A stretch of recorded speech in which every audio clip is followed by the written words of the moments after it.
Para sahabat Rema yang terkasih, selamat pagi dan selamat berakhir pekan. Renungan kita pada pagi hari ini bertitik tolak dari bacaan Injil, yakni Injil Yohanes bab 21 ayat 20 sampai dengan 25. Saudara-saudariku, kita tentu mengenal kata desa. Desa bisa kita artikan sebagai sebuah kesatuan wilayah di luar kota yang dikepalai oleh seorang kepala desa.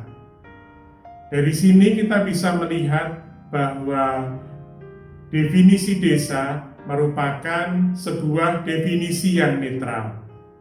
Namun, cerita menjadi lain ketika seseorang mengatakan misalnya, deso.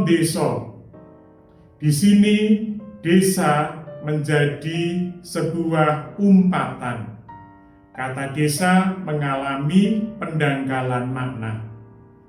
Hal yang sama juga dengan kata tempe. Kita tahu apa itu tempe.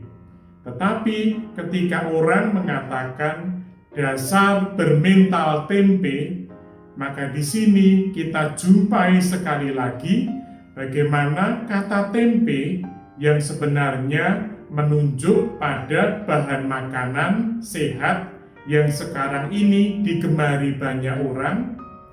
Kata tempe telah mengalami pendangkalan makna menjadi sebuah umpatan. Saudara-saudariku yang terkasih, dari contoh di atas kita melihat bahwa terjadi pendangkalan makna tak jarang di dalam percakapan kita setiap hari.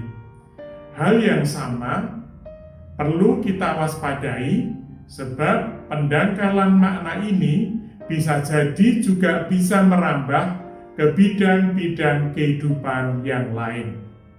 Ini sesuatu hal yang perlu kita waspadai bersama. Jika kita mencermati bacaan Injil, maka di sana kita jumpai bagaimana Yesus mencegah Petrus supaya ia tidak terjatuh dalam proses pendangkalan itu. Petrus bertanya kepada Yesus menyangkut masa depan dari murid yang dikasihi. Dan jawaban Yesus terhadap Petrus adalah sebuah peringatan. Jangan sibukkan dirimu dengan hal-hal yang memang bukan urusanmu, yang bisa mendangkalkan hidupmu, tetapi arahkanlah dirimu sepenuhnya untuk menjadi muridku. Kata-kata peringatan dari Yesus terhadap Petrus ini juga berlaku untuk kita semua sebagai para muridnya. Saudara-saudariku, para sahabat Rema yang terkasih, kalau sungai atau danau mengalami pendangkalan, maka sungai atau danau itu kemudian perlu dikeruk kembali agar ia bisa berfungsi secara normal dan optimal. Hal yang sama berlaku untuk diri kita semua. Jika kita merasa bahwa hidup kita sudah menjadi dangkal, maka kita perlu mengeruk kembali. Kita perlu membersihkan diri kita. Kita perlu meninggalkan kebiasaan-kebiasaan hidup yang selama ini tanpa kita sadari membuat hidup kita menjadi dangkal. Dan mari berdasarkan ajakan dari Tuhan kepada Petrus dalam bacaan Injil pada pagi hari ini untuk mengikuti Dia, maka mari kita menjadi muridnya yang setia. Semoga Tuhan senantiasa memberkati kita semua. Marilah bersama-sama kita memohon berkat-Nya. Semoga Allah yang Maha Kuasa dan Maha Kasih mencurahkan berkat dan rahmat-Nya untuk hidup kita sepanjang hari ini.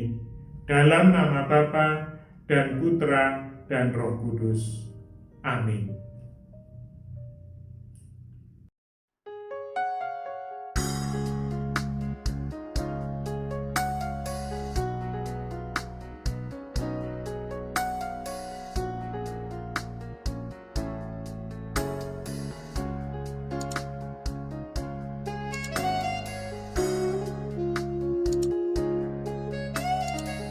Sahabat Rema, sampai jumpa dalam program berikutnya.